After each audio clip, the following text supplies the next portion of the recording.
Қайырлы кеш, құрметті достар. Бүгін күшті эфир болайын деп тұр. Құдай қаласа, қазір Лаура Омар радио жүргізуші, оратор, және сахнада қалай сөйлеу керек, вообще ортаның ішінде, любой ортада өз-өзіңді қалай ұстау керек, кімдермен қалай сөйлесу керектігін үйрететін білікті маман және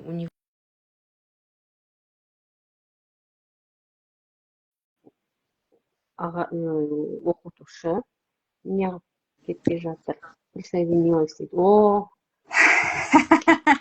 Саламатсыз ба, қалайсыз? Қалай жағдай? Қосылғанға Уайымдап қалдыңыз ба? Иә, уайымдап кеттім ғой. Қалайсыз? Жақсы, аман есен. Мына жақта кухня тірлігімен жүремін деп, уақыттың қалай өтіп кеткен байқамай қалдым. Қалайсыздар, Найля? Жақсы, өзіңіз айта беріңіз. Нормально. Ал, жақсы. Оқырмандарыңыз келді ма? Шетінен қосыла береді.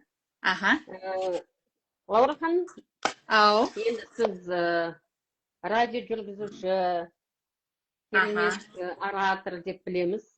Рахмет. Осы адамның дауысы арқылы, адам сөз арқылы, осы ортасына қалай ықпал ете алады деген неше түрлі сұрақтар дайындап қойдым. Сол сұрақтарға әдемі қылып жауап берсеңіз, біздің оқырмандарға бір пайдасы болсын деген ниетпен. Хорошо. Енді өзіңіз топ етіп оратор болып кеткен жоқсыз ғой? Конечно, әрине, ой-бой, қаншама еңбек. Сол ғой. Сол сахнаға алғаш шыққан кезде, сол күніңіз есіңізде ма? Ішіңізде қандай қорқыныштар болды? Соны айта кетсеңіз. Так, жалпы аудитория мені таниды ма, өзім әлде таныстыра кетейін ба? Таныстыра кетсеңіз вообще күшті болар еді. Өзіңіз әбден айтқан шығарсыз негізі, Найля. Мен бағанада айтып отырмын. Дауысым естіліп тұр, түрім бәрі нормально көрініп тұр ғой, жақсы. Баршаға сәлем, аты жөнім Лаура Омар, негізі радиожурналистпін. Осы Қазақ радиосына 2011 жылдан бері келіп, одан бері қаншама радионы табалдырғын тоздырып, сол радионың рейтингісін көтеремін деп, ақтер көктерге болған жанмын. Соңғы бір 4 жыл, 5 жыл ғана шығар, өзім жеке брендімді дамытайын, ораторлыққа радиодан бөлек тағы да не жасай аламын деп осы ораторлыққа келген жайым бар.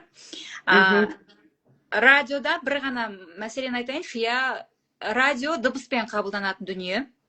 Радиода сенде дауыс болу керек, радиода сенде сөз болу керек және импровизация. Түр аса маңызды емес деп айтамыз ғой енді. Бірақ ораторлыққа мен 2020 жылы карантиннен кейін келдім.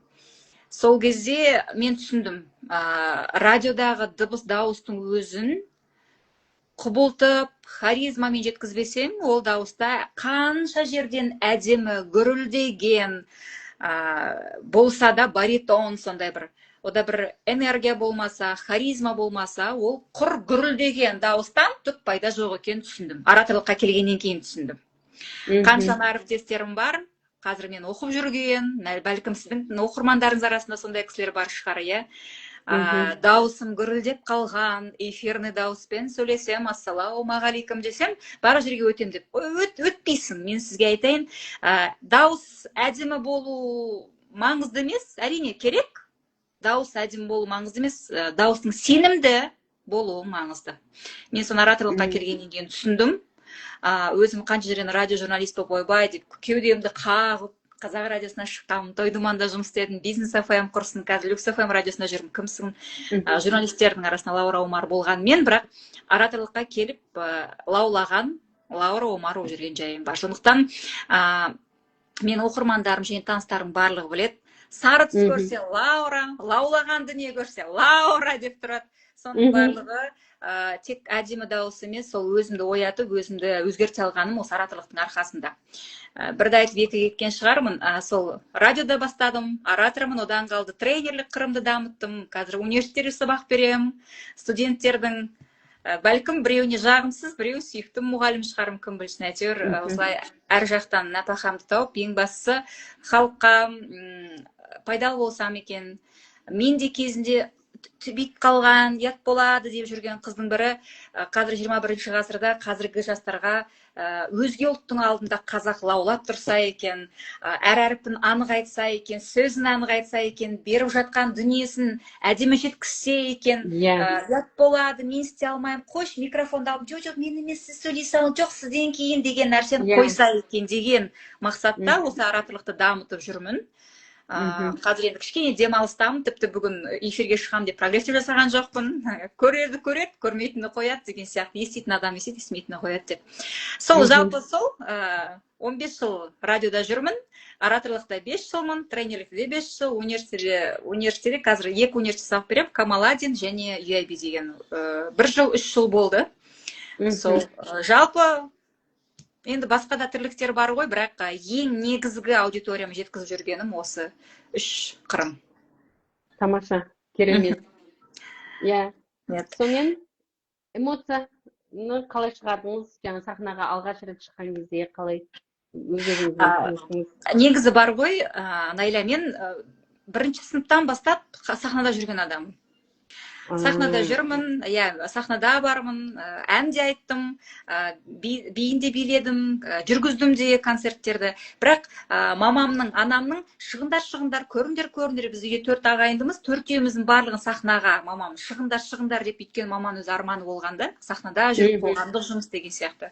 Бірақ соны іліп алып кетіп, ары қарай аяғына шейін алып кеткен мен ғана болдым. Қалғандары қазір кадрдың сыртында жүрген жандар, мен ғана кадрдамын. Сахнаға алғаш шыққан кезім енді 1-ші сынып есімде емес шығар, бірақ қорқақтадым, бір орында тұрып қалдым, ішім бүріп ауырды, тіпті кіші дәретке де барғым келеді. Оның барлығы енді бала кездегі дүние ғой. Мен сізге мынаны айтайыншы, Найля, жалпы ораторлық шеберлікті мына жерде айтқымыз келіп отыр ғой, біздің ораторлық шеберлікке келіп, алғаш тренер болып, алғаш үлкен аудиторияға шыққандағы мен өзімді сол кездегі сезімді айтқым келіп тұрды. Қанша жерден сен дауыстың иесісің, радиода жүрген адамсың, қаншама мен деген тіпті ғарышкер Тоқтар Әубәкіровтен сұхбат алғанның өзінде радиода да ол бір бөлек нәрсе, бірақ үлкен аудиторияға шығып ораторлықты дәріптеп, оны үйрету ол мүлде білу басқа. Мен соны осы 3 жыл бұрын соны басынан өткерген кезде, вау, радиоң қайда, менің ораторлығым қайда деп. Сондықтан алғашқы деп мектепте студенттік кезегіме сол алғашқы деп сол ораторлықтағы үлкен аудиторияны егерген кездегі Лаураны айтқым келеді. Біліміме сенімдімін, барлық нәрсені біліп тұрмын, бірақ аудиторияны іліп алып кету оңай емес. Өйткені әртүрлі жастағы кісілер, алдыңда 70-те отыр жастағы, алдыңда 9-ші класында баласы отыр, алдыңда сынап отырғандар бар, керісінше білсем екен, әртүрлі аудитория, әртүрлі адамдар оңай болған жоқ. Терледім, ішім де ауырды. Бұлап қарағанда апамның сөзіме айтсам, тұсқым да келді. Бірақ миссия бір, ештеңе білдіртпей алып кеттім, шықтым, жасадым. Бірақ бүкіл 3 сағат тренерлікті бітіргеннен кейін не деген нәрсе мынау.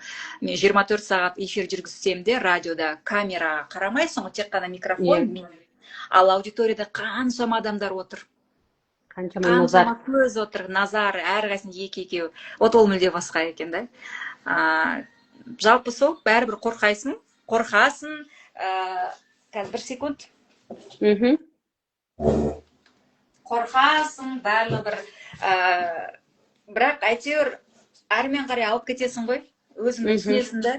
Бәрібір білім керек, өз-өзін дайындау керек, психологиялық тұрғыдан ол міндетті түрде. Ал бір тренингтен кейін ары қарай намного легче уже. Оп-оңай деп айта алмаймын, әр кезде әртүрлі адам, әркімде әртүрлі нәтиже болады. Тәжірибе жинақтай бастайсың ғой, тәжірибе жинақтай бастайсың. Бірақ бір ұққаным сол дауыс 1-ші орында емес екен. Мен өзімше, мен радио жүргізушімін ғой, мен радио қырам жоям деп келгем. Қырау жоймайды екенсің. Дауыс 1-ші орында емес екен, түсіндім. Және сөз қанша білімді біліп тұрсаң да, сенімділік болмаса, ол да түфайгүйсін болып қалатын түсіндім.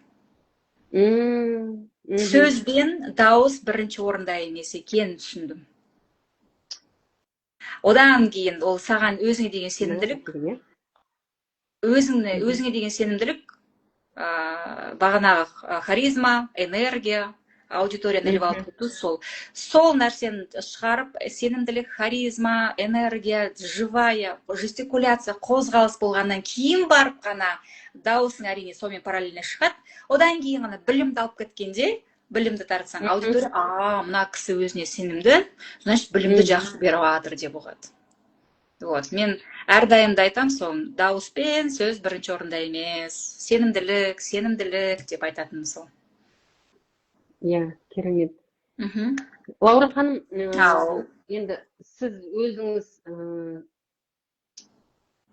дауыс арқылы, сөйлеу арқылы адам өзінің тағдырын өзгерте алады деп ойлайсыз ба?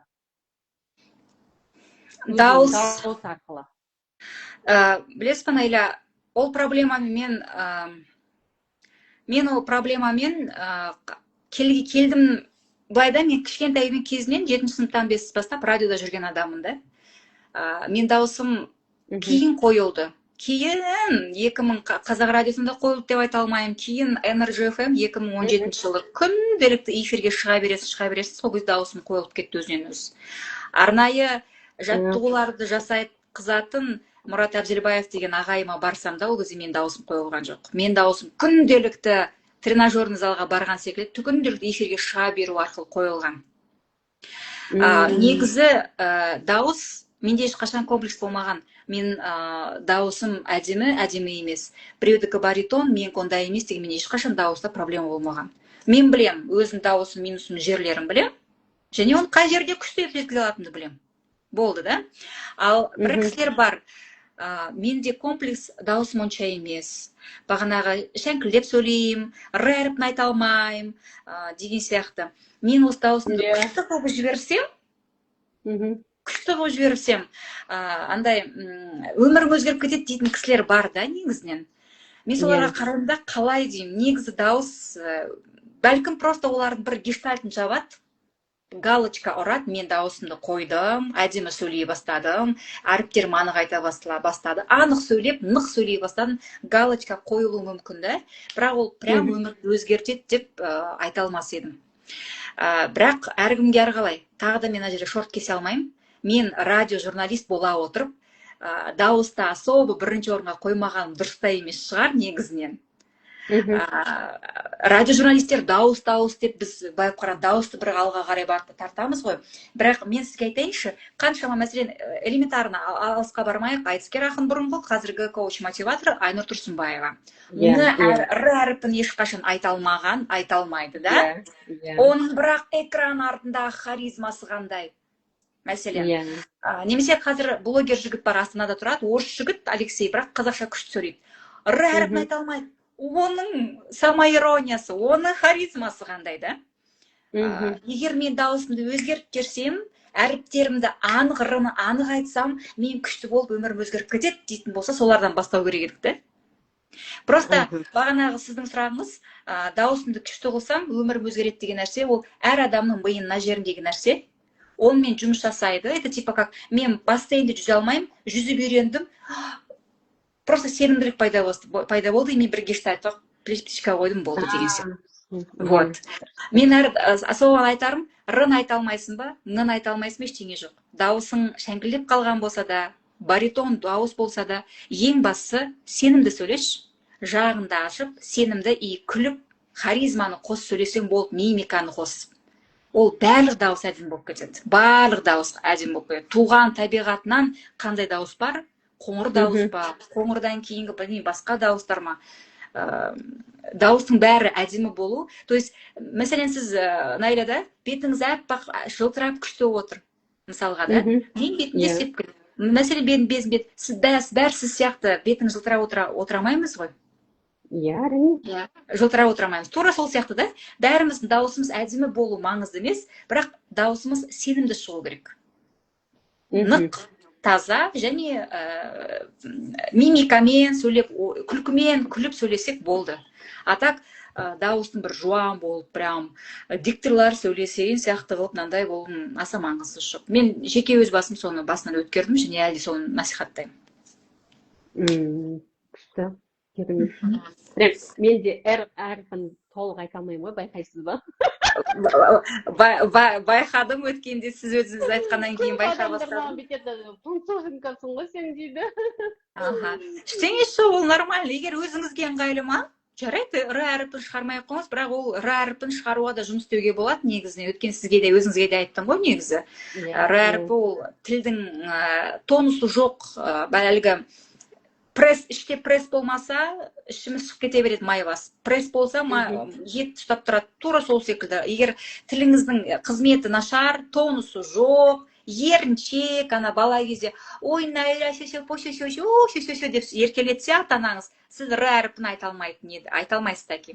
Ал егер қазір көріп кішкене жұмыс жасап көрсеңіз, меніңше шығып кетеді сізде. Сіздікі жай ғана еріншектік қой, тіліңіздің еріншектігі ол.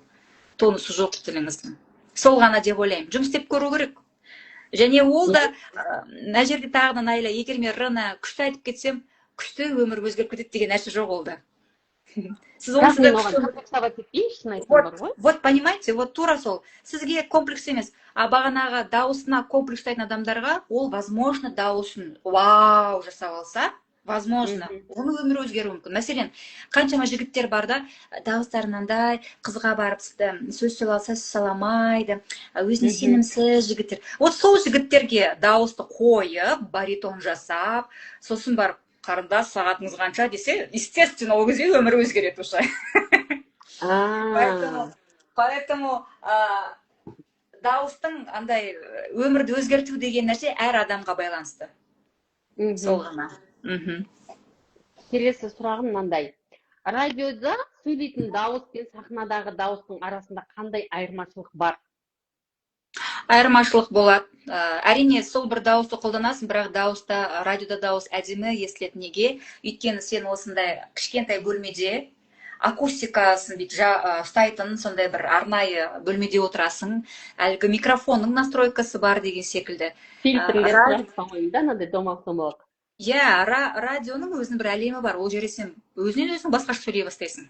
Және мен дәл қазір примерно радиодағыдай сөйлеп отырмын, бірақ радиодағы Лауран дауысы басқа естіледі. Өйткені ол басқа бөлмеде, басқа настроенный микрофонда шығып тұр.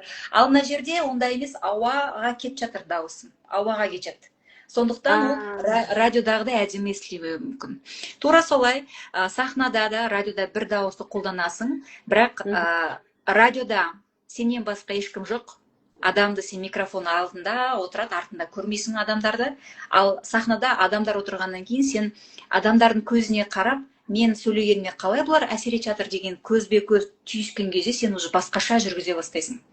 Өйткені энергия олжықта басқа. Айтарым, мен бір дауысты университетте қолданам, тренерлік ораторлықта да қолданам, университетте қолданам, радиода бүкіл жерде. Бірақ почему-то әр жерде әртүрлі қабылдайды мен дауысымды.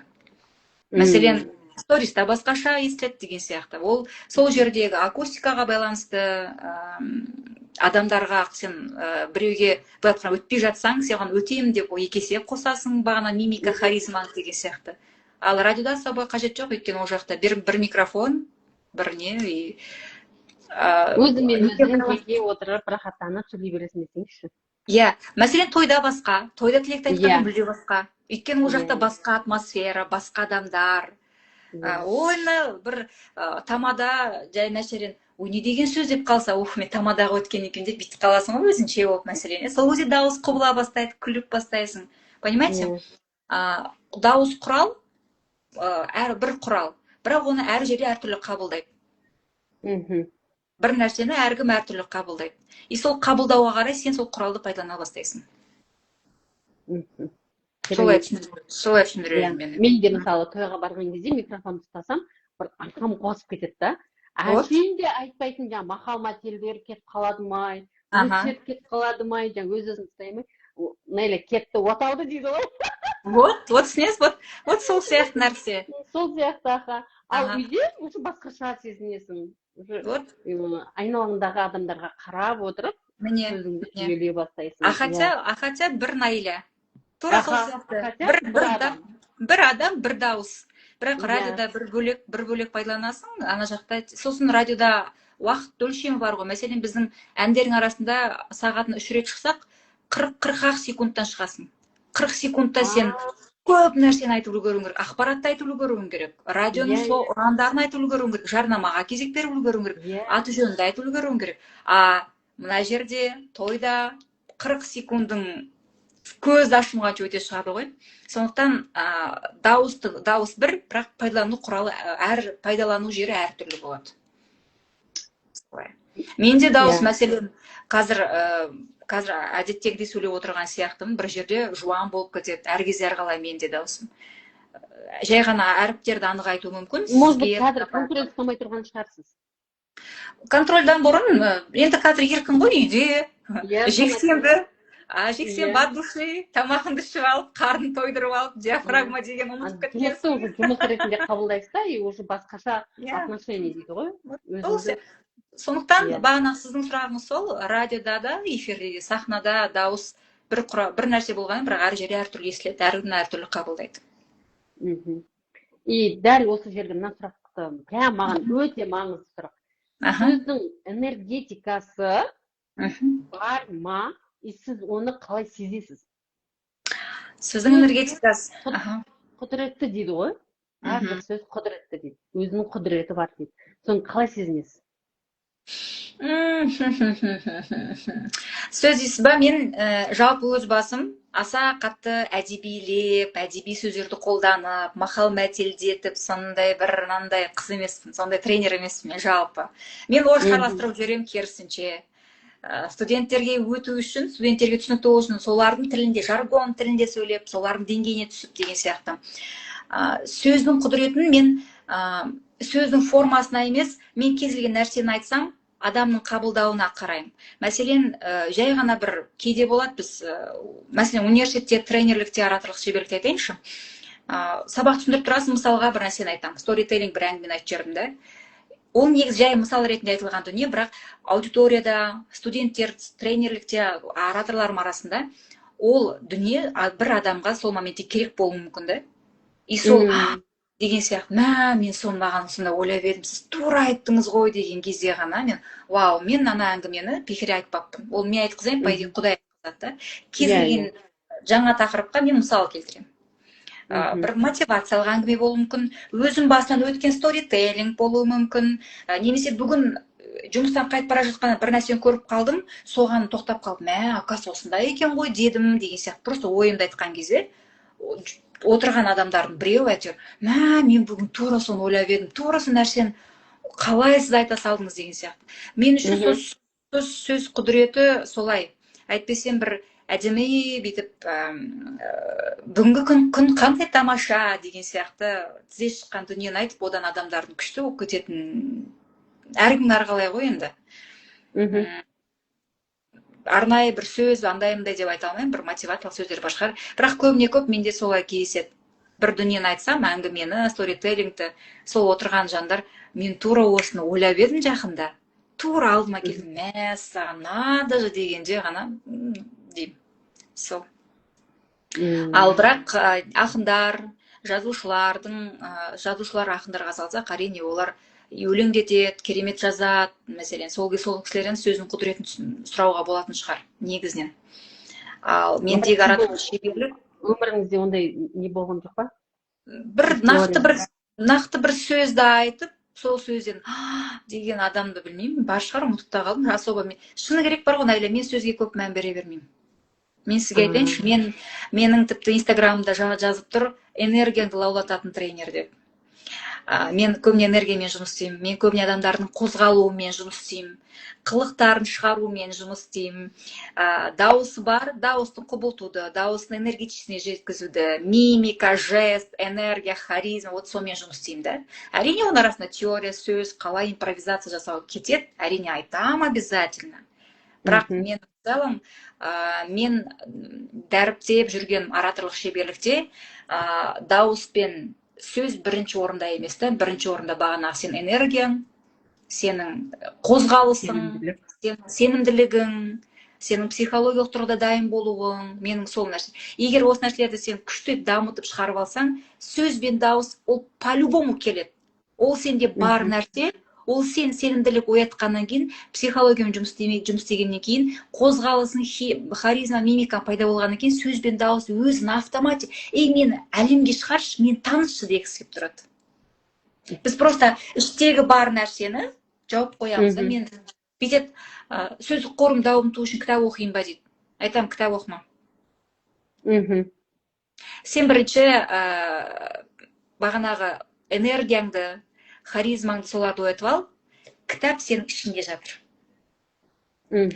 Айтатын әңгіме біз ішімізде бар. 19 жасар қыз болсын, 19 жасар бала болсын, жігіт болсын, 19 жыл бойы көрген дүниесі ол ақпарат.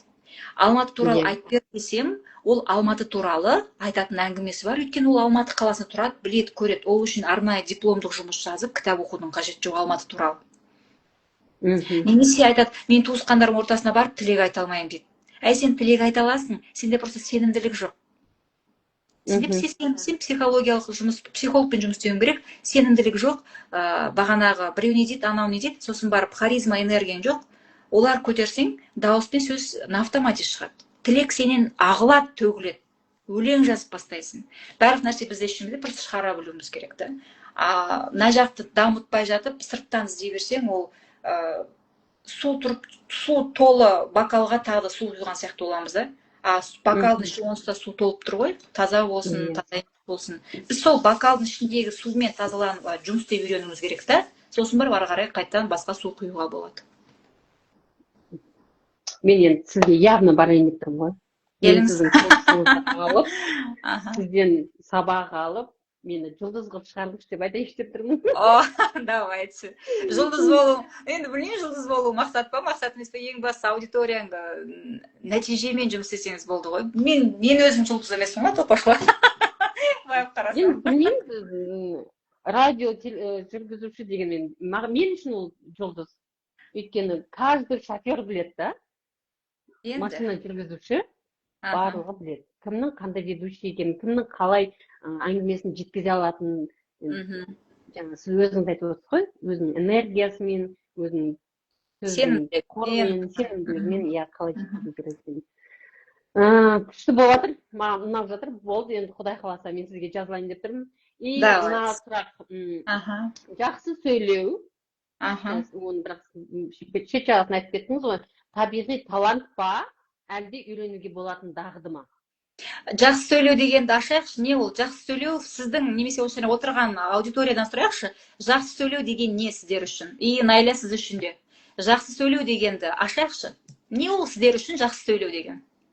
Жақсы сөйлеу деген мен үшін? Опа. Вот. Не ол жақсы сөйлеу сіздер үшін? Найля, сен қандай әдемісің ба? Әлде Найля, сенің марафоныңның нәтижесі бар екен не? Или Найля орамал тағып, қазақтың қыздарын бір керемет келіншектерін күшті, бір силуэт, әдемі силуэт болып тұрсың ба? Жақсы сөйлеу деген не нәрсе? Бастығың келіп басына сипалау ма? Мына сөзге прям не қалдым ғой? Той-думанда емеспін, мен Люкс ФМ радиосындамын.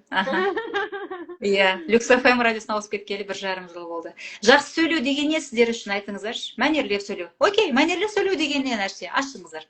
Мәнерлеп сөйлеу деген не? Мәнерлеп деген сөзді біз мектепте ғана қолданамыз. Иә. Мектепте судыратып 1 минутта 120 сөз оқып берсек, немесе әдебиет сабағында Мұқағали Мақатаевтың жырласам бекен, білмеймін деген поэзиясын оқып берсек, мәнерлеп оқу. В целом не ол? Жақсы сөйлеу, мәнерлеп сөйлеу. Ашайықшы, мәнерлеп сөйлеу дегеніңіз көп мектепте ғана қолданылатын термин. Енді менің өзім ойымша жақсы сөйлеу деген өзіңнің білетін дүниеңді дұрыс жеткізе білу. Жақсы жеткізу, окей, хорошо. Жақсы жеткізу, иә. Енді қараңыз, осы ойыңды дұрыс жеткізу, сіз сұрағыңыз туа бітті талант па, әлде оны жүре пайда болуға бола ма дейсіз. Енді қараңыз, сіз жаңадан туылдыңыз, жасыңыз 5-те, и ойыңды жеткізу деген нәрсе қалай? Мама, мен барып горшокқа сүйгім кеп тұр. Ойыңды 5 жасар бала ойын жақсы жеткізіп тұр. Мама, мен горшокқа барып кіші дәрет сындырғым кеп тұр. Ойын жақсы жеткізіп тұр ма? Жеткізіп тұр. Иә. Болды. Онда жақсы сөйлеу деген нәрсе онда бізде Құдай берген тілмен ақ бар нәрсе, ол жүре пайда болады емес қой. Шатасып кеткен жоқсыз ба? Қараңыз. Сіз мені тақап қойдыңыз ғой. Мен өзім не айтарымды білмей қалдым, не айтқанымды түсінбей қалдым ғой. Вот, жақсы сөйлеу деген нәрсе жоқ, сенімді сөйлеу деген нәрсе бар. Мен өз сөзіме сенімдімін, және жеткізіп жатқан ойыма сенімдімін. Вот. Мәселен, сіз марафон жүргізесіз, сіз марафоныңызға сенімдісіз. Марафонда Найля өзін керемет мықты тренер ретінде ұстайды, әрбір ойын жақсы жеткізеді, ол жақсы сөйлейді өзінің марафонында. Потому что ол сенімді. Жақсы сөйлеу деген нәрсе сенімділіктен шығады. Жақсы сөйлеу, әдемі сөз, немесе дауыс емес. Сенімді сөйлеу, харизмамен, энергиямен, вот сол сенімді сөйлеу. Бірақ бізде бәрі ойлайды. Мен әдемі киінсем, мен әдемі болып қалам. Мен әдемі боянсам, мен әдемі болып қалам. Менің аяғым түзу болса, мен әдемімін. Киімің бір күні жыртылады. Макияжың 1-3-4 сағаттан кейін жуылады. Аяқ бәлкім түзеленуі мүмкін, түзеленбеуі мүмкін. Сен өзіңе сенімді болсаң, әдемі көйлек кимесең де сенімдісің. Жақсы жеткізіп тұрсың өзіңді. Әдемі макияж, қымбат макияж болмаса да, жайский макияж болса, сенімді болсаң, макияжың по-любому қаласындағыларға вау, әдемісің дейді. Аяғың қисық болсын, түзу болсын, сен өзіңе сенімді болсаң, оған ешкім мән бермейді. Подача, сенімділік деген нәрсе подача. Вот, подачамен жұмыс істей білуіміз қажет. Біз подача, яғни подавать себя. Мы неправильно подаем себя. Сенімділік жоқ, сондықтан бізде тума талант па, жүре пайда бола ма, қалай үйренсем. Бізге просто сенімділік пайда қылғызу керек. Ал сенімділікпен бағана харизма, мимика деген нәрсе, ол жай пайда боласатын дүние емес. Ол бар. 5 жасар балаға, есіңізде ма, бала шағаңызға, осы кейбір балаларыңыз бар шығарсың, өлең айт десе, тақылдап тұрып өлең айтып береді да, бір 7 жасында. 17 жасына барғанда өлең түгілі тілек айтқызбайсың туысқандарыңа. Вот, ол балада харизма болды 5 жасар кезінде. Ол балада сенімділік болды. Соны просто қайта шығару керек. Өйткені ол 7 жасында бір бөлек, 17 жасында, 10 жаста ол бала ортадан, қоғамнан қорқа бастады, ортасында класстары буллинг жасаған шығар, ата-анасы тәйттеді ма, үйінде мейірімді жетіспей қалды ма. Вот соны нәрселердің барлығын кесірінен 17 жастағы бағана 7 жастағы сенімді бала 17 жаста болып қалды. Вот. И тура солай жақсы сөйлеу деген нәрсе, бізде бәріміз сөйлей аламыз, сөйлеп келгенбіз, просто өмірдің кейбір проблемалардың арқасында түңіліп дұрыс болмай қалды, жақсы сөйлей алмай қалдымыз. Мы должны просто подачамыз дұрыстауымыз керек.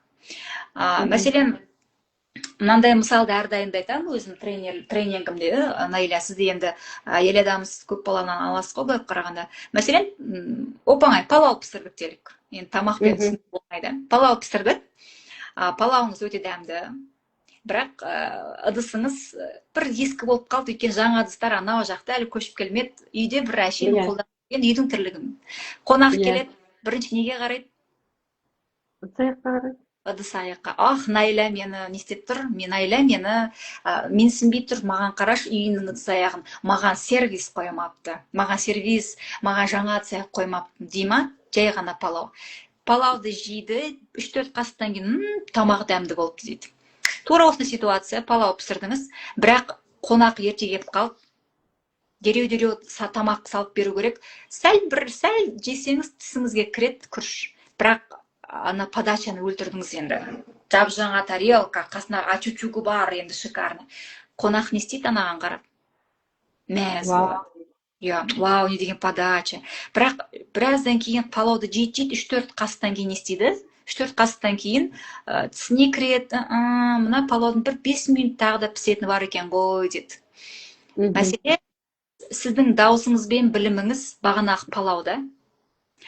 Палауға дауыс пен білімге дейін сіздің сыртқы подачаңыз, сенімділігіңіз дұрыс болу керек. Любой адамның сенімділігіне қарайды. любой кез келген адам, ана орыстар айтады ғой, по одежке встречает, по уму провожает деп бекер айтпайды, тура сол сияқты. Кез келген жерге сенімділікпен амандасып кірсеңіз, кез келген адамды қарата аласыз өзіңізге.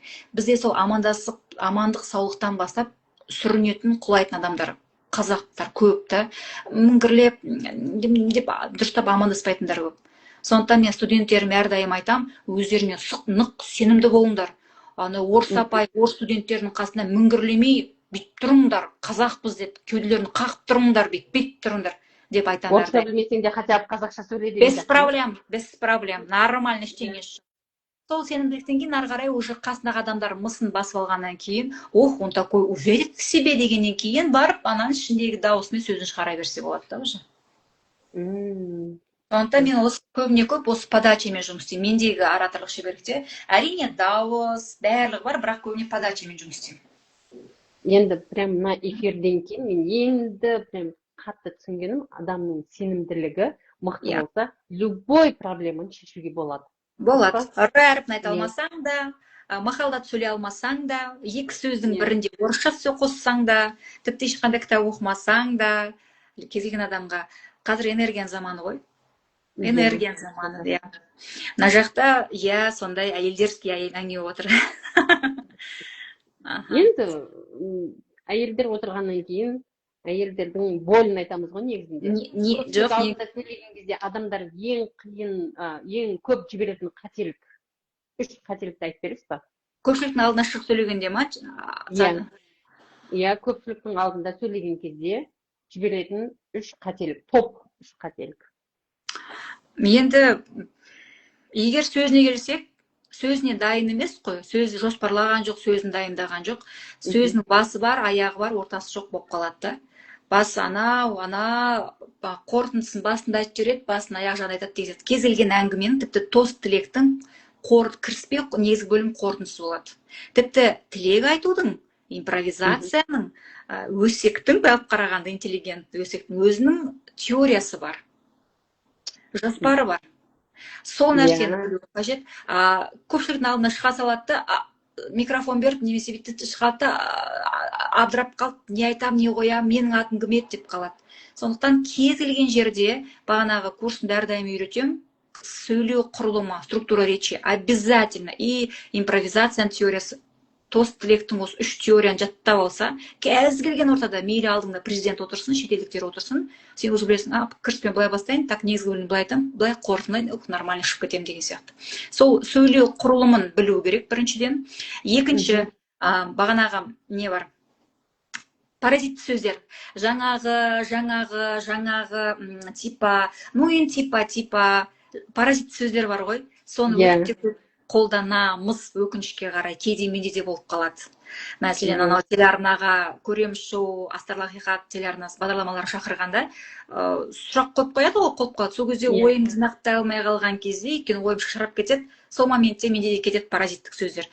Паразиттік сөз ол болса болады, тым қатты паразитсіз сөздерде сөз андай бір тым жаттанды болып әдемі емес көрінеді, естіледі. Бірақ бір сөйлемде кемі 10 сөздің 8-і паразиттік сөз қылып пайдаланатындар бар да. Мәселен, жаңағы, яғни деп, ол өте жаман естіледі, соның бойынша жұмыс істеу керек. Паразиттік дыбыстар, бағанағы деген паразиттік дыбыстар мен паразит сөздерден құтылу керек. Және үшінші нәрсе не топ 3 қателік. Жалпы кез келген сөзге қатысты сұрап тұрсыз ғой енді сіз. Дауысқа, денеге емес, миға, психология емес сөзге. Мақал мәтел жаттап жүру керек, заготовкамен жүруіміз қажет. Қайткен күнде де. Мақал еш болмаса тізе шыққан, қыз өссе елдің көркі, жер өссе, гүл өссе жердің көркі секілді бір жаттанды. Отбасынан басталады, кіші мемлекет анау. То есть ата-әжеден естіген мақал мәтелдерді сөзіміздің арасында қосып жүргеніміз әдемірек естіледі. Мақал мәтел жаттап жүрейік. Сосын притча деген нәрсе бар. Гуглға притча деп енгізсеңіздер, мәселен ана бір бақыт туралы притча бар, ұзын негізі, бірақ қысқа былай келтіріп алғанбыз. Үйленгендерге айтамыз ғой, бақыт қайда барып тұрақтайсың деп сұраса, біреу ынтымағы бірлігі, ауыз бірлігі жарасқан жерге барып тұрақтайын деп. Ол негізі бақыт притча о счастье, негізі бақыт туралы притча, гуглға енгізсеңіздер. Міне сондай нәрселерді оқып қарап жаттап жүру керек та. Кез келген жерде, құрбыңмен кездесуде, жиналыста, үйде, бала шағамен сөйлескенде сөздің шырайын келтіретін сондай мақал мәтел, даналық сөздер. Немесе Абайдың 45 қара сөзін, әр 45 қара сөзін кішігірім 1-2 сөйлемге қысқартып, негізгі мазмұннан андай бір даналық сөз қылып қыстырып жерсеңіздер, сөздердің арасында ол енді бір әдемі естіледі. Мен осыны айтар едім. Ана элементарно, мысалы, дайындап қоямыз ғой, тоңазытқышқа, мұздатқышқа салып қоямыз ғой, мантыны пісіріп алдын ала дайындап қоямыз, пельменді түйіп заготовка, тура сол сияқты бағанағы біздің сөзіміздің әдемі шығуының заготовкасы сол мақал мәтел жаттау, өлең жаттап жүр, бір шумақ болсын, қара сөздерді бір оқып шықты да, содан мынаны қосып жер тілекке деген сияқты нәрселер ғой. Сол. Керемет. Мен мәселен сізде дәл осы кеңестерді мен енді естіп отырмын да, понимаете? Наиля, мысалға сізде марафон, иә? Марафоныңызға қатысты мақал мәтел жаттап алыңыз, кемі 20 штук жаттап алыңыз. Марафоныңызға қатысты бір Абайдың 45 қара сөзінің қайсысы қай тақырыбыңызға сәйкес келеді, жаттап алыңыз. Уағыз, нақыл сөздер, бір Алтынсариндердің, білмеймін, ақындардың бір өлең, бір шумақтары. То есть жай сөзден гөрі арасына мақал мәтел қосып жүрсең, бір өлең шумақ, Абай атамыз айтпақшы деп айтып жүрсеңіз, ол өте әдемі естілетін нәрсе. Вот бізде сол мәселен Мұқағали Мақатаевтың ауылында, Қарасаз ауылында кішкентай тілі шыққан баладан 90 жастағы қарияға дейін барлығы Мұқағали Мақатаевтың өлеңін жатқа біледі. Барлығы, мен таңғалам бар ғой. Сіз секілді келіндер отыра қалып сиыр сауып отыр ма, Мұқағали атамыздың өлеңін айтшы десе, отыра қалып сиыр сауып отыр, өлең айтады. Сондай халықта бізде бәрімізде ол бар, бізде жаттай аламыз, бізде айта аламыз. Бірақ почему-то біз жасамаймыз. Біз сол нәрсені жасасақ, барлығымыз математика сабағынан беріп жатқан мұғалімде қосып жүрсе, математикаға қатысты анекдоттар, әзілдер, әдемі әзілдер қосып жүріңіздерші. Сөйлемдеріңіз, әңгімеңіз әдемі шығады. Күшті инсайт болды, оны маған, е? Рахмет сізге. Камерадан қорқатын адамдарға қандай кеңес бересіз? Мен мысалы сонда камерадан қорқатын адамдардың бірімін. Я тебя заставляю, честно говоря. Қараңыз, камераны қазір, енді ол камера Айдаһардың көзі деп бекер айтпайды шынында. Осы 20 карантиннен кейін біз өте қатты Инстаграм пайда болғалы бері пайдаланып жүрміз. Сторис түсіреміз, говорящая головамен, ол бір бөлек. Карантиннен кейін біз барлығымыз жеке бренд дамытып, жалпы Инстаграмды жақсы дамытып, бизнес әлемі құралы ретінде алып алдық, ол да жақсы шығар. Бұл Айдаһардың көзінен несіне қорқасыз деп айтамын да. Оны өшіре салу сіздің қолыңызда ғой. Бүйтіп айфонның шетін бассаң болды ғой, бітті, камера сөніп қалады да. Сен өзің сөндіре алатын, бірақ кнопканы баса алатын бір қызыл точкадан неге қорқасың деген сауал. Сен ол точканы өзің баса аласың ғой, неге қорқасың оны? Ол типа как шыбын сияқты кетіп барады, сен аласың өлтіре саласың деген сияқты. Шыбыннан не қорқпаймыз, шыбыннан. Таракан кетіп баратыр, тараканды артына қуып жатыр, өлтіре салып тараканды. Тура сол сияқты, камерадан қорқып, зачем деген сұрақ. Бірақ әрине ол мен үшін оңай болуы мүмкін, бірақ екінің бірі камерамен жұмыс істей білмейді. Өкінішке қарай. Мен де өзім сондай болғам. Мен де басына Инстаграмға сториске шығып, говорящая голова түсіру үшін бірнеше дубль жасайтын. Шүкір, енді рилстарымда дубль ештеңе бола бермейді, ондай камерадан қорықпайды, просто ой сөзбен қателесіп кететін шығармыз. Қорықпау үшін не істеуге болады? Жаттығу керек. Күніге жаттығасың. Мәселен, тағы да тамаққа келеміз ғой, енді әйелдерге әңгіме болғаннан кейін. Сіз мәселен алғашқы бірінші рет қашан жайдыңыз ет асқанға, асылған етке қамырды қашан жайдыңыз бірінші? Келін болып түскенде жайған шығарсыз бәлкім, я білмеймін. Жоқ, қыз кезімізде. Қыз кезіңізде. Хорошо, қалай шықты ол? Қазақстанның картасы. Ламбада беріп кетті ғой. Қазақстан картасы болды, иә? Ол бір Қазақстан картасы бір болды. Екінші рет тағы да жайдың, тағы да Қазақстан картасы болды. Үшінші рет, 10-шы ретте ғана домалақ әдемі бола бастады. Тура сол сияқты. Камера мына шүкір, телефонымызды Құдай бере салған бізге. Сол камерадан қорықпаудың, өзімізді шыңдаудың күшті құралы. Аласың, жазасың, аласың, жазасың, ұнамай ма өшіре саласың. Қайттан аласың, жазасың, ұнамай ма өшіресің. То есть сіз айтпақшы бағанағыдай 10 рет қамырыңыз Қазақстанның картасы емес, домалақ болып жайылғанша, сіз де сол камерамен алысасыз. Әйтпесем, одан басқа ешқандай волшебная палочка жоқ. Мен сізге мына дәріні ішсең, әлгі камерадан қорықпайсың деген ондай өтірік әңгіме айтпай ақ қояйын. Оны жай ғана шыңдаймыз, болды. Күніге жазасыз камераға, шыңдайсыз, сосын бір күні, оказывается, мен сосын камераға өзіңді көріп жақсы көре бастайсың. Менің ақасы қасым әдемі екен ғой, мен бетім әдемі екен ғой деп өз-өзін жақсы көріп бастағаннан кейін бағана камерада саған не істеуі мүмкін. Көбіне камерадан біз неге қорқамыз? Өзіміздің бетімізге қарауға, шындыққа, өзімізді жақсы көрмеуден туындайды шығар деп ойлаймын. Адам өзін жақсы көрмейді, айнаға көп қарамаймыз, қасымыз андай, кірпігіміз андай, мына жерім әжім андай мындай деп критиковать етіп қаламыз да. Поэтому сол камера мені критиковать етеді, ой, мен өзімді критиковать етіп тұрсам, басқа халық по-любому мін айтады ғой деген оймен камераға қарап сөйлей алмаймыз мүмкін. А когда өзіне сенімді адам, өзін жақсы көретін, қандай бар сондай болысымен жақсы көретін адам, мен ешқайсысы камерадан қорқады деп айта алмаймын. Жақсы көреміз, камерамен күніге жұмыс істейміз, бұл сол ғана деп ойлаймын. Мақал мәтел міндетті ме сонда дейді, мына жақта сұрақ қойып отыр. Енді мақал мәтел міндетті деп айта алмаймын, бірақ егер әдемі жаттай алсаңыз, әңгімеңіздің арасына қоса алсаңыз, онда почему бы и нет. Бағанағы палау ет, күріш, сәбізден тұрады, пияздан тұрады, бірақ мейіз бен ноқат қосып жіберсеңіз күшті ғой, дәмді ғой, тура сол сияқты ғой. Чуть-чуть қоссаңыз ше дәмді болады. Сол бағанағы мақал мәселелеріміз ноқат, науат, ноқат, мейіз, чуть-чуть нәрсе ғой.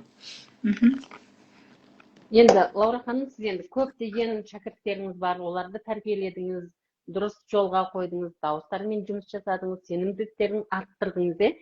Енді осы сіз оқытқан адамдардың ең үлкен трансформациясы қандай болды сізде? Бомба отзыв или там результат? Әркімде әртүрлі результат. Енді сіздің жүрегіңізге бір қатты әсер еткен. Әр топта, әр кезде, әр қалайда. Көбіне көп менде сахнаға сенімділікті емес, өмірге деген сенімділікті арттырып жүрем ба, сондай мен көбіне көп бар ғой. Да? Андай, мән атын айтпай қойын, бәлкім қазір қарапты отырған шығар, немесе енді қарайтын шығар. Журналист әріптестердің арасында бір репортер, оператор жігіт болды. Мүлде бітқан, сондай бай жігіт. Сабағыма келеді, қарсыласқанда қалай қарсыласу масқара, енді страшно қарсыласу. Менің курсымда жалпы... Қарсыласқанда именно не істейді, не көрсетеді сізге? Сабақ орындамай қояма. келмейді, мен өте қатал тренерім, мен нәтижеге жұмыс істейтін адам, тапсырманы үйіп төгіп берем. Тапсырманы орындамайды, социальный задание деген нәрсе бар, далаға шығып жасайтын, олардың біреуін жасамайды, адам көбіне көп қалай шыңдалады, сыртта қоғаммен араласа отырып, ол жай ғана мен алдыма кеп, тақтан алдына шығып, бұл мектеп емес, университет емес, келіп бестік алып кететін дейді. Ол оған трансформациясы керек. Сондықтан сабақта мен түрлі құрал нәрселер қолданам, элементарно столдың үстіне шығарып жіберіп, сөйлеткіземін деген сияқты. Кәдімгі отырған столдың үстіне шығарып жіберіп деген сияқты. Ондай мысалдар өте көп. Сосын кейбір кезде психолог емеспін, бірақ психологиялық тренингтер керек болып жатса жасап жіберетін кездерім болады. Разборлар жасап жіберемін. Сол кезде ана жігітті әбден бір ай бойы қасарысып, ең соңғы күні әйтеуір ашылады. Қалай ашылған енді бағанағы психологиялық дүниелерімді айтсам, енді қазір аудитория түсінбейді, оны мен көбіне көп ашпаймын. Оны кеп маған көру керек деген сияқты.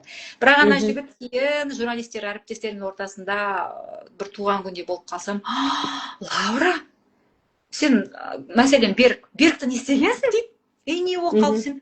Берік деген бүйтіп қалған жігіт еді. Тойға келіп, бүкіл ойынға қатысып, бүкіл сыйлықты алып, бетіп, шашып жүр ғой. Не болды десе, Лаураның курсына барыңдар деп айтып. Әріптестерім, журналистердің ортасында өзіме курсқа шақырып, оқытып да өзгерту, ол мен үшін вау, өйткені журналистердің көбі мен күшті сөйлей аламын. Мен дауысым бар, мен өзінше. Біз сондай халықпыз да. Мен онсыз тума оратормын, зачем маған деген сияқты. Мендегі курс ол тұлғалық даму, ол тек сөз дауыс емес, ол в целом мына жерімен кетеді мышлениеме өзгеріс қатты кетеді. Көп ондай. Камалайдың университетінде бір-ақ апта сабақ берсем де, қалай түсіндірсем екен, бар ғой, менің алдымнан өзгеріссіз кететін адам жоқ. Либо дауысын қойып кетеді, немесе әріптестердің алдында элементарно жиналыс өткізген кезде әріптестердің көзіне қарап тұрып жиналыс өткізген дегеннің өзі, ол да бір үлкен жетістік. Немесе тұтықпан бар деп бір 10 класстың баласы келді. На самом деле ол тұтықпайды, ол бала. Ол жай ғана танымайтын адамдардың алдында деп қалады. Шынында ол бала вообще тұтықпайды. Оны түсіндік, бір айдың ішінде онымен жұмыс істедім.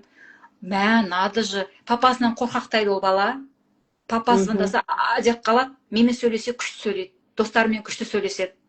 Просто танымайтын адамдардың алдында и сенімсіз қорқатын адамдардың алдында ол тұтығып қалады да. Ол психология мына жерде. Так, мен папамнан қорқуым керек, мен қазір тұтығып қалам деген миға деген просто не? Настройка. Иә, сигнал. А на самом деле ол бала вообще тұтығатын бала емес та. Вот сондай моменттер өте көп менде бар ғой. Психологтар келді алдыма, аудармашы апайлар, менен мамамен жас апайларым келді. Сату мамандары, бизнесте жүрген, немесе 7 баласы бар, жеті баласы бар, көп балалы ана келген. Үйде просто отырып қарайып қалған, а на самом деле қандай харизмасы бар. Оны оятып жіберген мәселен нелер бар, рас екен. Шүкір батыр үйдегі кісілер. Бір емес үш рет шүкірді. Нағыз үйде отырып қалған, шынымен де. Сыртқа шығуға қорқатын, сөйлеуге қорқатын, бірақ ішінде бір лаулап тұрған бір оты бар әйелдер болады ғой. Мен тұрмысқа шыққанға дейін мынандай едім. Маған көп, ондай кісілер өте көп келді. Бір келіншек келді, баласы ауырады екен ЗПР-мен. Өкінішке қарай баласын тастап кете алмады, бірақ алғашқы 2 сабаққа келіп, соның өзінде 2-ақ сабаққа келді. Хотя менде бір айда 8-9 сабақ. 2-ақ сабаққа келіп, деп ішіне бір нандай болып, өзгеріп, берген жаттығуларын жасап, дауыс қатысып жаттығулар. 2-ақ сабаққа қатысты. Әлі күнге ішінде Лаура хан, балам әттең, баламды қалдыратын жері. Сол 2-ақ сабағыңыз мен әлі күнге ішінде жерінде. Хотя ол кісімен біз бір жыл, ровно 16 февральда, былтыр, кстати, ертең бір жыл болады. Бір жыл бұрын не істедім, тренингіме қатысқан, мастер-классыма. Сосын 2 сабаққа қатысты, болды, одан кейін қатыса алмай қойды, өйткені ЗПР мен баласы ауырады, болды, баласын қалдыратын няня жоқ. Вот, сондайда, атақ 2-ақ сабаққа қатысып, менде әлі бүйтіп жүрмін деп, хотя бір жыл өтті. Понимаете? И сондықтан мен мақтанбаймын, бірақ мендегі курстан біреу либо дауыс жағынан мықты болып кетеді, біреу әйтеуір импровизациясы мықты болып кетеді, біреу аудиториядан қорықпайтынды үйренеді, біреу элементарно күйеуімен жақсы, еркін, ашық сөйлесуді үйренеді, біреу әріптестерімен ашық сөйлесуді үйренеді, біреу далаға шығып, біреуден Абай Жароков деген көше қайда деп сұрауға ұялатын адамдар келген менің алдыма. Далаға шыққанда көмек сұраудан ұялмаймын деп үйренді. Әртүрлі адам, әртүрлі запрос, әртүрлі дүние. Бағанағы әріптесім элементарно оператор жігіт. Әріптесім, вау, надо же, наконец-то мен бір ай олмен қалай қарсыласты ол маған десем, қарсыласқан түгі жоқ, Лаура тойды деген бүйтіп жарқырады, бүкіл сыйлықты сол ұтып алып кетті ғой. Не ішкізіп, не жегіздің дейді ғой маған. Керемет. Айттым, ештеңе ішкіздің. Кетсің өзің сүйіп. Енді, надеюсь, тапқан шығар, әлі ол жігітпен әлі кейіскен жоқ, жұмыс бабымен кейісе алмай жатырмын, сол бір күн айту керек, сені өткенде мақтап жатыр, сол үшін ба деп енді сыртта нелер ғой. Түсінген мына жақта сұрақ қойып жатыр да. Ильмаз Ворота деген кісі. Адамдармен көп сөйлесу маңызды ма? Харизма қалай шығады дейді. Адамдармен энергия алмасу керек, адамдармен сөйлесу керек. Мен курсымда далаға шығарып жасататын өте көп тапсырмалар бар. Солар жасау арқылы тіпті кабинеттің ішіндегі білімнен кейбір сол даладағы сырттың тапсырмасын орындап, вау деп нәтиже алған қаншама ораторларым бар. Сондықтан адаммен араласу керек, адаммен сөйлесу керек обязательно. Мен жалпы өзім сөйлеп жүру деген нәрсені әрине бәдіктеніп, біреудің миын аштыру емес, біреудің уақытын алу емес. Өткенде бір тренингке бардым, бір апай енді жақсы келе салып, танысып, менімен сөйлесіп жатыр да, бірақ тым біреудің уақытында алудың қажеті жоқ, сөйлесу керек екен деп. Қарау керек. ана адаммен сөйлескің келіп тұр ма, уақытыңыз бар ма, менімен сөйлескің келіп тұр деп уақытын біліп сұрап ал. Әйтпесем әлгі кісіге мен уже наушник тағып, маған қазір сөйлесіп жатыр деп ақырын бүйтіп кетіп қалдым да. Олай да болмау керек. Кез келген нәрсенің ортасын ұстай білуіміз қажет. Көп сөйлейміз деп адамды шаршатып алмауымыз керек, және тым сөйлемей адамды да шаршатып алмауымыз қажет. Адамдармен көп сөйлеу арқылы харизма шыға ма дейді. Харизма әр кезде әрқалай шығады. Біреу атта шапса, вау деп денесі делебесі қозады, өзінен өзі бір харизма. Харизма деген энергия ғой. Энергия бар ма, харизма болады. Мен солай түсіндіремін. Сонымен қатар әйел затындағы қылық бар ғой. Қасын керіп сөйлеу, еркелеп сөйлеу, ол да харизмаға жатады. Ол да харизмаға жатады. Кейбір ер азаматтар бар, кейбір қыздар да бар, үлкен апайларымыз бар. Үндемей отырып, бір көз қарасымен мыс бар, мысымен бетіп басады. Бір қарайды. Ол да харизмаға жатады. Мамамыз сондай біздің. Иә, харизма әртүрлі. Иә. Бірақ харизма болу керек екен деп ыржалақтап деп күле берудің де қажеті жоқ. Ол нәрсені дағдылануға болады. Мен сөйлегенде қатты қызарамын дейді. Ашу керек, не үшін қызарасыз? Біреу кезінде сізге айтқан шығар онда. Сен дұрыс сөйлей алмайсың, Калима, Шедеш. Калима Шедешенова. Шедешенова, иә. Бәлкім кезінде бала кезде біреуге айт, жап аузыңды, осы сөйлей береді, қой, не деген қыз осы деді ма? Немесе сахнада тұрып біреу, ұятай, нағыз сөйлей алмайды ғой деп біреу бүйтіп айтса, болып бетіміз қызарып, ұялшақтық, ұят деген пайда болады. Оны ашу керек, сұрап білу керек. Адамдардың алдында сөйлегенде көп қызарамын дейді. Сол. Менде мысалға бір жігіт болған, студент кезде керемет, КВНчик, прям, вау, шикарно, бүкіл жерде анау-мынау, бірақ кейін КВНге қатысып тұрып, біреу, осы бір не бойы мыртық, неменеге қатысып жүр КВНге деген, бұл содан кейін жауып қалған бала. Содан кейін шыққысы келмеген. Хотя КВН қоғамдық жұмыстарға атсалысып, КВНнің төрінде бойы қысқа болса да мынандай болып жүрген студент бала, бір адам не осы КВН не істеп жүр, бойы қып-қысқа мыртықтай деген, болды. Содан бері ол бала сахнаға түгілі вообще бүйтіп камераға қарап сөйлегісі келмейді қазір. Понимаете? Әртүрлі адам бар ғой. Сондықтан абайлап сөйлеуіміз қажет. Біреудің тағдырына балта шабамыз. Болмаса, керісінше біздегі сол бала кезінде нәрсе болды ма, онда қазір ол нәрсені проживать етіп, психологиялық алып тастап, жұмыс істеуге болады ол нәрселермен, в принципе. Иә, действительно андай. Сөз болушы еді ғой, білесіз ба? Бір сөз адамды өсіреді, бір сөз адамды өшіреді деп. Иә, сол. Иә, тура сол болып тұр ғой. О балай. Иә. Енді мен сөйлей алмаймын деп ойлайтын әйелдер болса, оларға бір сөйлемдік месседж. Қандай ұран айтар едіңіз?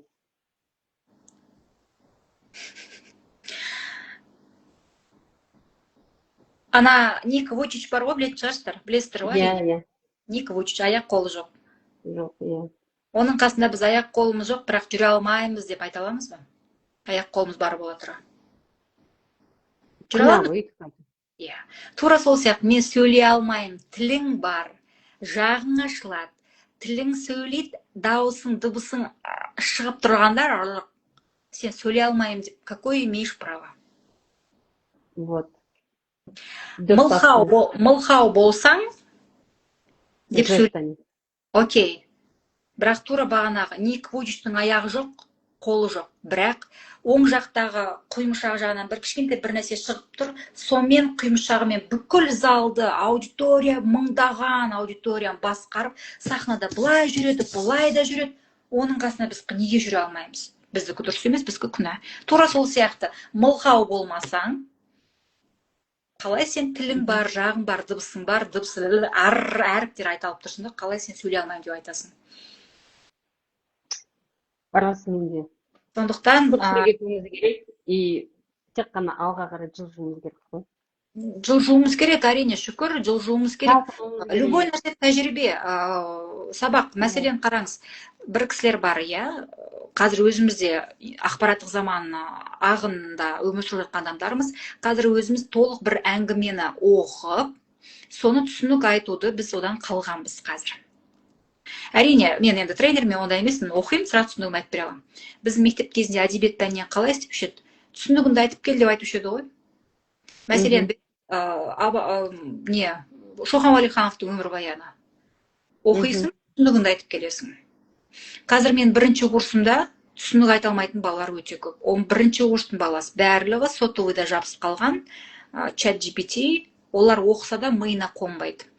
Бұны мен не айтайын дедім, бағана әрине шүкіршілігіміз бар, айтуымыз қажет, тілім бар, бәрі ой жақсы ғой. Бірақ егер сен көпшіліктің алдына шығып сөз сөйлей алмасаң, яғни саған кітап оқып, дабырлап, соны айнаның алдында тұрып түсінік айтып үйрену керек. Ол жаттығу. Ең оңай жаттығу. Иә, өйткені көбіне көп әйел заты бала шағалы болды, үйінде отырып қалды, бүкіл внимание күйеуде, қайын жұртта, бала шағада, өзіне уақыты жоқ, шаршайды, түсінік айтып, өзін дамыту түгілі, таңертең зубная щеткамен тісін әрең жуып үлгереді былай қарағанда да, шын ғой. Әрине, міне сол уақытта не істеу керек, ол миын бірінші дағдыландырады, екіншіден көрген нәрсесін блин, мен сөйлей алмаймын дегеннің алдын сол. Кітап кезілген мәтінді оқиды, түсінігін айтады. Не түсіндім? Бұдан қандай инсайт аламын? Элементарно. Өзіне айтады, иә, сонда ол түсінікті. Иә, айтсын, кітап бола ма? Элементарно. Бүгін біз екеуміздің Инстаграм прямой эфирімізді көріп жатыр да. Не түсінді? Соны просто біраз уақыттан кейін камераны қоссында, мен бүгін Найля және Лаура деген ханымдардың прямой эфирін көрдім. Ол жақтағы түсінген дүние мынау. Акаса харизманы жаттауға болады екен, энергияны дамытса, дауыс пен сөз бар екен. Не түсінді бүгінгі прямой эфирдан? Соны өзіне жазу бір бөлек, түсінік айтып, камераға айтып көрсінші. Ол да жаттығу, әдемі жаттығу. Өйткені біз әдебиет пәнінен қалып кетті түсінік айту деген нәрсе. Біз мектепте емес, біз университетте емес, әдебиет пәнін оқымаймыз. Әй, оқы деп қазақ тілі апайымыз да жоқ, көтерімізден қамшылайтын болып қарағанда. Сондықтан сөзімізді жүйелеп жеткізіп, паразиттік дыбыстар, сөзсіз ойымыз жоғалтып алмай, анау барахолканы, алтын орданы енді алматылықтар біледі, айналып жүрмей, вокруг да около ходить етпей, кіріспей негізгі бөлім қорытындысы бар дүние айту үшін сондай жаттығулар қажет. Подкаст көрдім. Айнұр Тұрсынбаева, Жанар Байсеміз деген журналист апайымыз бар. Соның подкастын көрдім, не түсіндім? Түсіндігімді айтпеш. Иә. Оңай жаттығу. Әрине, тіліміз бар, не шүкіршілік, естественно, бірақ не істеуіміз керек. Тукмачева, эфир сақтала ма дейді. Мына жақта мен Камаладин деген студенттерім жүр ғой, эфир сақтала ма дейді. Сақтайсыз ба, Найля? Конечно, сақтаймыз ғой. Бұндай қалай мен өшіп тастаймын? Найля ханымның инстаграмына кірсеңіздер, мына жақта менің студенттерім сұрап жатыр. Өзіне сенімсіз адам неден бастау керек дейді. Найля және Лаураның курсына келіңіздер. Мен дәл осыны енді қазір айтайын деп тұрғанмын ғой. Бірақ ше, осы последний марафонда маған бір ханым келді. Сөйтіп екеуміз миссияны анықтайтын бір неміз бар етін, жаттығуымыз бар етін. Сол жаттығуды жасағаннан кейін ол ханымның, оказывается, ораторлық, жүргізушілік, тренерлік қабілеттері бар екен да.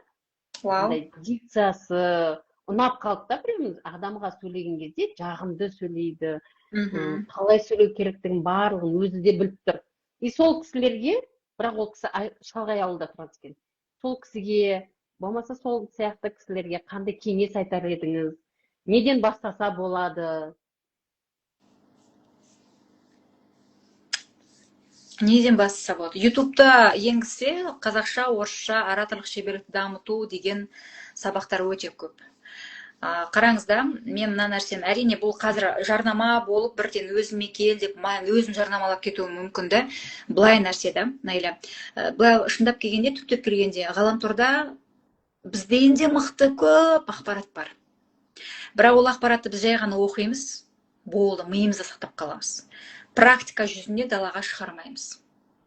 Ал осындай ораторлық шеберлік секілді, басқа актерлік шеберлік, болмасқа жалпы кез келген курсқа барған кезде тренер не үшін керек? Сен жай ғана ақпаратты оқып қана қоймай, сен оны жасайсың.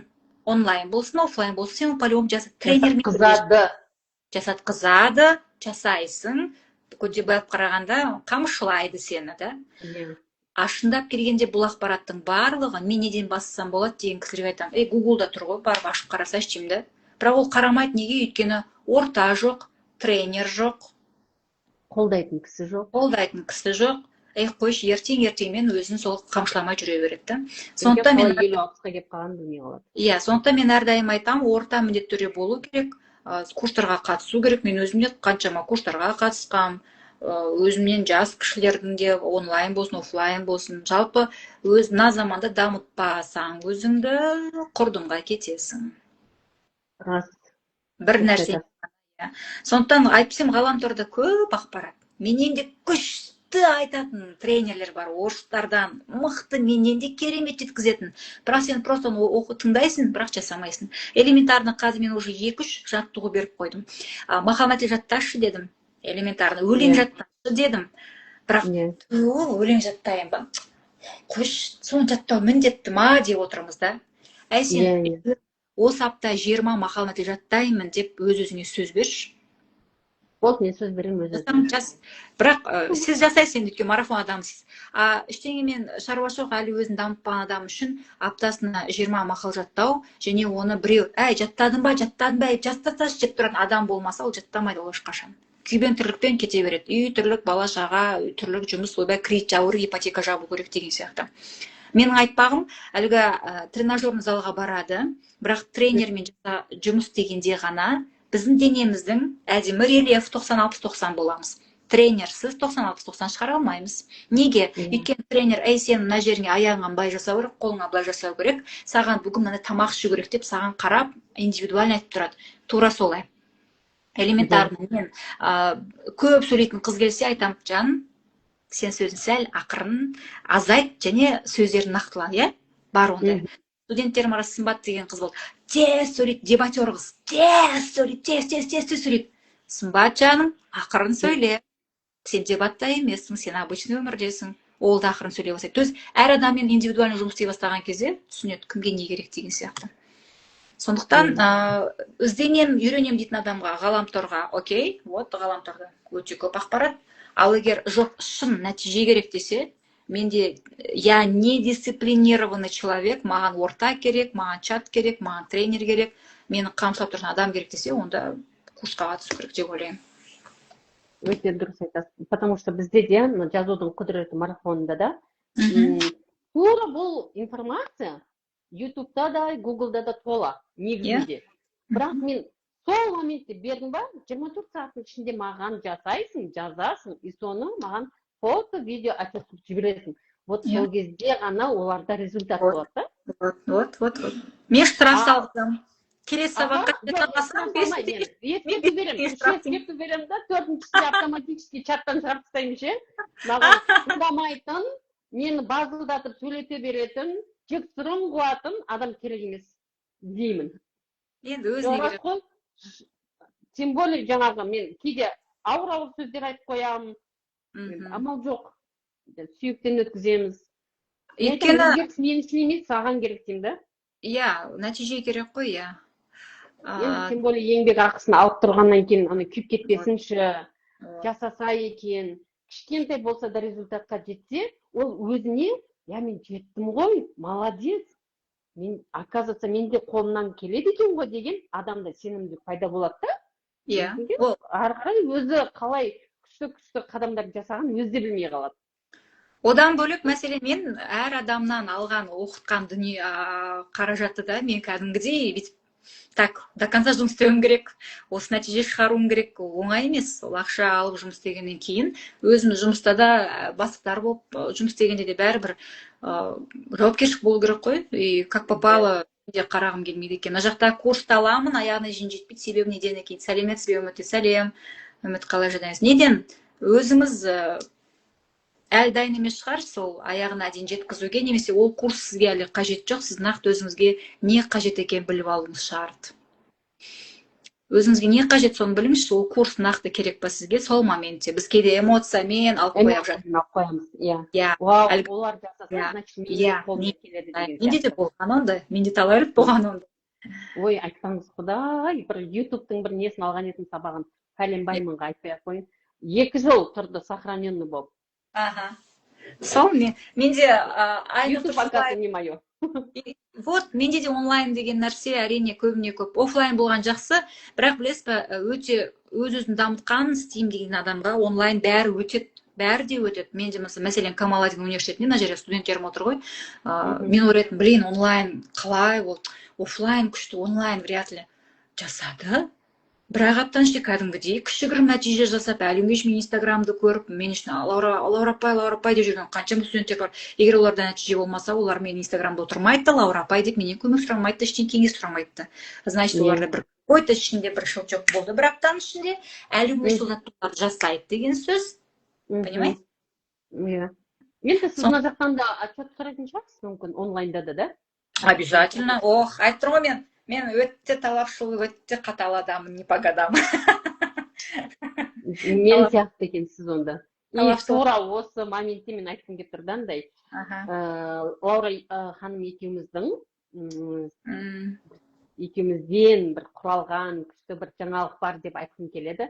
Терапия мен ораторлық психология арқылы өз кәсібіңізде, я болмаса ортаңызда, жалпы өміріңізде ашылуды қалайтын ханымдарға жаңа мен атты бір айлық курс ұсынамыз. Артық информация болмайды, тек қана практика. Мынаны жаса, мынаның фото, видео отчетін жібер деп біз сіздерден тек қана талап етіп отырамыз. Лаура ханым, мен білмеймін, жасамаған кісілерге не қандай талап қоясыз? Не талап қоямыз? Енді бірінші көрейік. Көреміз ба? Көрейік, иә. Өйткені менің сізбен жасап отқан алғашқы коллаборациям ғой, сіздің аудиторияңызға қатты бір баба-яушка болып қаймайын, тағы да баба-яга болып. Жоқ, бізге жаңағы жеңіл-желпі ғой. Иә, әрине. Енді сразу бәрі жұлдыз болып кетпейді ғой. Главное, өзінің ортасында біреулер мұғалім болып мүмкін да, мысалы. Или там коллективінің арасында сенімділік орнатып, сөзім өтсе екен, іс-қимылым да өзіме жарасымды болып тұрса екен деген ниетпен келетін шығар. Әрине.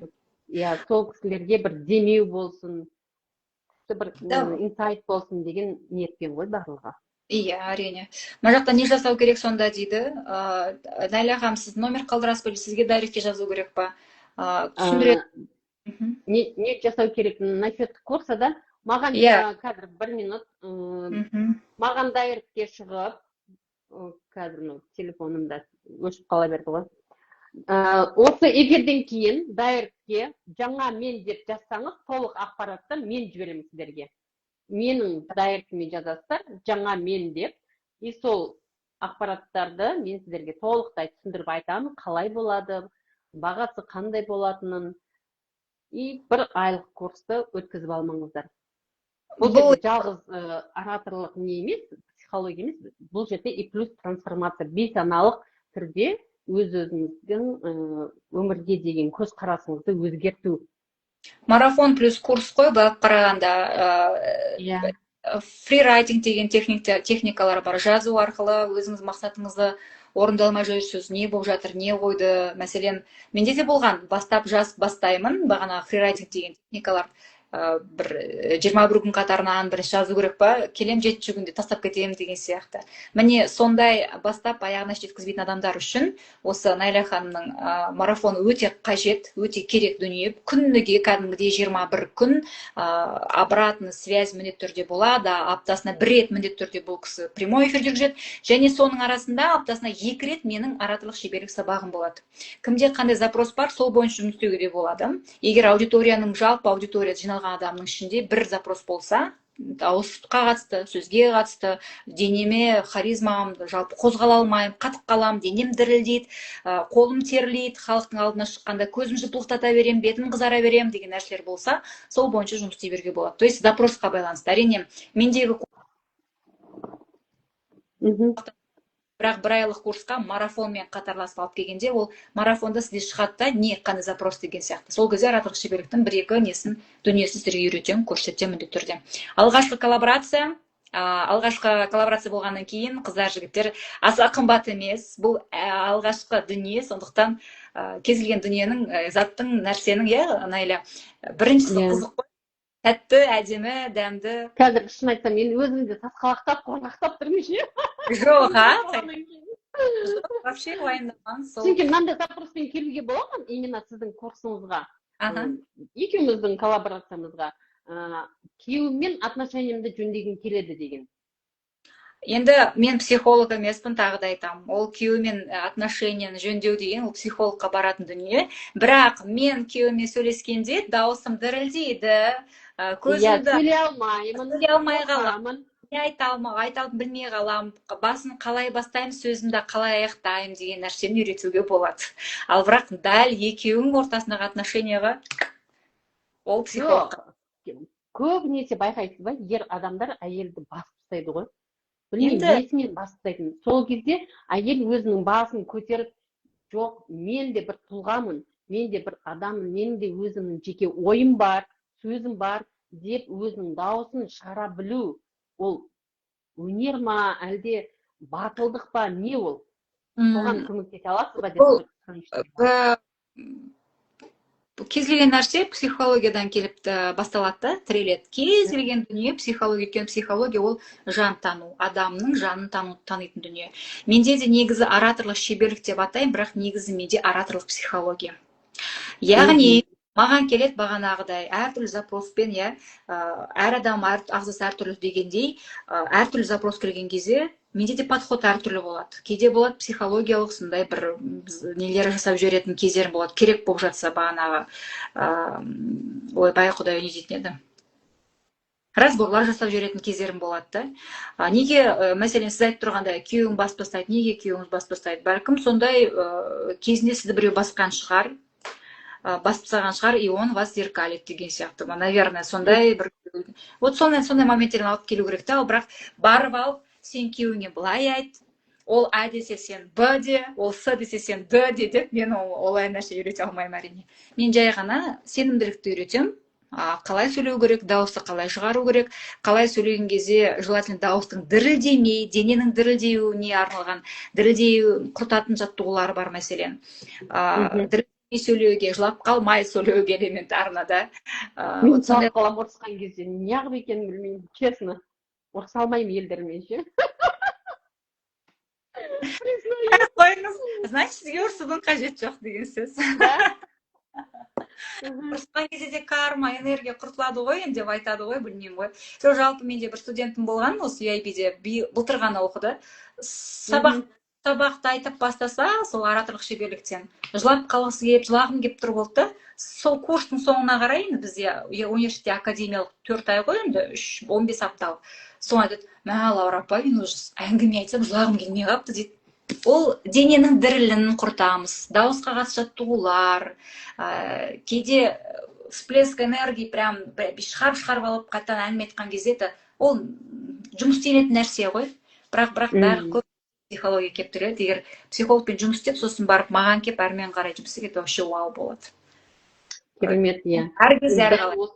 Иә, енді егер курс бойынша осы эфирдегілерге арнайы ұсыныс болады, оған қоса бонус сабақ беріледі, и жаңа мен деп жазуды ұмытпаңыздар дайырлікке. Сол кезде мен сіздерге толық ақпарат жіберемін. 1 айлық курс. Бұл жерде өздеріңіздің образдарыңызды, түйістіктегі барлық установканы өздеріңізге қолайлы қылып өзгертеміз. И содан кейін Лаура ханымның алақанына түсесіздер. Ол кісі сіздерді жақсылап тұрып пластилинмен жұмыс істегендей қылып, сізге дауысыңызды орнатып береді, сенімділікті артып береді, Құдай қаласа. И керемет трансформация болайын деп тұр. Енді марафон қателеспесем, ол жақында басталады, Найля? Иә, Құдай қаласа, Рамазан айының бойы. Иә, 2-ші, я болмаса 3-ші күні. 2-ші не 3-ші күні жақындап қалған екен. Жақындап қалды. Негізі Рамазан айында уақытымыз көп болады ғой, тамақтан тыйылып тастаған кезде акасы көп, уақытымыз тамақ жеумен өтеді екен. Энергия көп болады еще. Иә, сондықтан біз энергияны тамақпен өлшеп тастайды екенбіз ғой.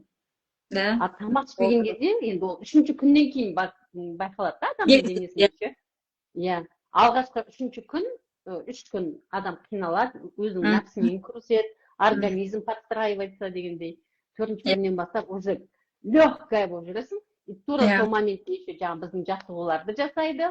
жазады, сіздің айтқаныңызды істейді, керемет жетістікке жетейін деп тұр. Алла жазса. Соған жет. Иә, біраз енді бірді айтып екіге кетіп қаншалықты ораторлық жақты аша алдым білмеймін. Сұрап жатқан, қызығып жатқан жандар болса, мен инстаграмға кірсе, біраз рилстарымда айттым ғой, негізі, в принципе. Вот, сондықтан көріңіздер, келіңіздер, мені, Наиляны қолдап, коллаборациялық дүниемізді Рамазан айындағы дегендей жасап көріңіздер. Негізі ораторлық шеберлікті көбіне көп, тағы да айтам, сол әріптестерім кішкене шатастырып айтады да, дауыс бірінші орында, дауысты реттесең болды деп. Дауысты реттесең, мына жағың сенімсіз болып жылағың кеп, мына жеріңе деген сенімсіздің жоқ, әлі адамдарға тіке қарай алмайсың, бүйтіп тұрсаң, қойып алған баритон дауыстан не пайда деймін да? Не пайда? Дұрыс айтасың, иә. Менің қаншама жүргізуші әріптестерім бар, дауыстары вау, бірақ көпшіліктің алдына шықса деп қалады. Бірінші орындаймыз. Қаншама газет, журналда жұмыс істейтін әріптестерім бар. Мақаланы сараптамалық, мақаланы жазғанда, қазіргіше айтқанда өлтіріп тұрып жазатын мақаланы оқымау деп тұрып оқисың. Бірақ тілек айт десе, көпшіліктің алдына шықса, вот. Сондықтан әрдайымда айтам, дауыс бірінші орында емес. Сен айтып тұрмын ғой, қандай дауыс болсаң да сені халық қабылдайды, егер сен сенімді болсаң, даусыңды сенімді жеткізсең. Әдемі маңызды емес, сенімді болу маңызды. Менің негізгі ұраным сол. Әдемі болу маңызды емес, маңыздысы сенімділікте. Сенімді болсаң, жыртық шалбарды да сатып жүресің. Рас, иә. Сенімді болсаң, кез келген дүниені өткізіп жіберуге болады. Мәселен, қаншама инстаграмда қазір байқап жүрміз ғой, өзімізде кейде студияға барып, рилс түсіріп, вау деген кезде қарапайым ауылда отырып, малдың ортасында отырып, сол жақтың өмірін спокойно, сенімді түрде жеткізіп жүрген халықтың рилстары қандай, біздің рилс қандай да, мәселе олардың просмотры көп деген. Вот сенімділікте ештеңе ұялған жоқ, малды көрсетуде, малдың айналасында жүрген өзін көрсетуде ұялған жоқ, сенімділікте әп-әдемі жеткізді, өтіп жатыр деген сияқты нәрсе да. Сондықтан сенімділік деген бізде бәрі әдемі болса, әдемі болса, жақсы болса, әдемі болса, әдемілік пен жақсылық емес, сенімділікте. Мен соны көбіне көп соны дәріптеймін. Өте дұрыс. Мен де Құдай қаласа сіздің жеке курсыңызға жазыламын. Келіңіздер, Құдай қаласа мен де сол Рамазан айынан кейін бастайтын шығармын, өйткені денсаулығыма байланысты біраз уақыт 3 айдай өзім дем алдым, от души, енді кірісу керек болып жүр өзіме де. Көп адам сұрап керек дүние бұл. Керемет, пайдасы тиетін болса, неге жасамасқа? Әрине. Алғыс аласыз, әрине, және ақшасын да аласыз. Енді барлық еңбектің өзінің құны бар деп ойлаймын да. Әрине. Сол үшін құнсыздандыруға болмайды. Бұл дүниеде барлық нәрсенің өзінің еңбегі, ақысы бар. Хорошо. Ал, Лаура ханым, сізге көп рахмет. Сізге де рахмет. Эфир болды, күшті пайдалы болды. Дәл осы эфирден мен күшті инсайт, күшті жаңалықтар, жаңа сіз айтып жатқан упражнение дейді ғой, жаттығуларды айтып жатырсыз. Мақал мәтел жаттау, тексті оқып, соны өз-өзіңе пересказ жасау. Вроде бы элементарно. Элементарно өзіне, мәселе мына жерде 7 адам отыр ма, сізбен 8 адам. Давайте 8 адам, сіз және 7 адам, осы апта 20 мақал мәтел жазып, жаттап, видеоңызды түсіріңізді маған жіберіңіз дайректке. Әр бір айда 20, әр аптада 20, 80 мақал жаттап аласыз, мақал мәтел. Болды, түк қиындығы жоқ. Жай ғана ол тегін дүние жасаңыздаршы. Мәселен, бүгін прямой эфирда бердім, Прямой эфирдан элементарно. Бүгінгі прямой эфирдан не түсініңіз, кемі 2 минуттық видео түсіріңізді, не түсініңізді айтып беріңізші, жіберіңізші маған, Айля ханымға. Оның өзі жаттығу, оның өзі іс-әрекет уже. Біз соны көбіне көп жасайды, көп адам. Айтпесем, жаттығу мынадан, менде дауысқа қатысты арнайы телеграмда каналым бар, жаттығулар қанша мәселен, бірақ оның барлығы курстың кезін жасалмаса, сіз оны қазір полигон жасамайсыз. Көресіз, дейсіз, екінші көзінен басқа жаққа сериал көріп кетесіз, кино көріп кетесіз, тикток көріп кетесіз, инстаграм көріп кетесіз дегендей. Сол. Рахмет сізге. Сізге де рахмет. Иә, күшті эфир болды. Жазыңыздар, Найля ханымға дайректке жазыңыздар. Сіздерді көреміз деген ойдамыз, бірге дамиық, бірге өсейік. Сіздерден алатындарымыз бар. Араларыңызда бәлкім Найля екеумізден де үлкен кісілер бар шығар. Адамға адам себепші. Бізге сол бір информацияны Құдай артығырақ берсе, сіздерге басқа жағынан беруі мүмкін. Мен ондай нәрсе болған тоже. Алдындағы кісілерден басқа нәрсе үйреніп кеткен, вау деп кейін, даже мен осыны ана кісіден білдім дегенде болады моменттер. Сол. Иә, Сонда. аха, рахмет сізге. Хорошо, Найля. Жақсы, қайырлы түн. Аха.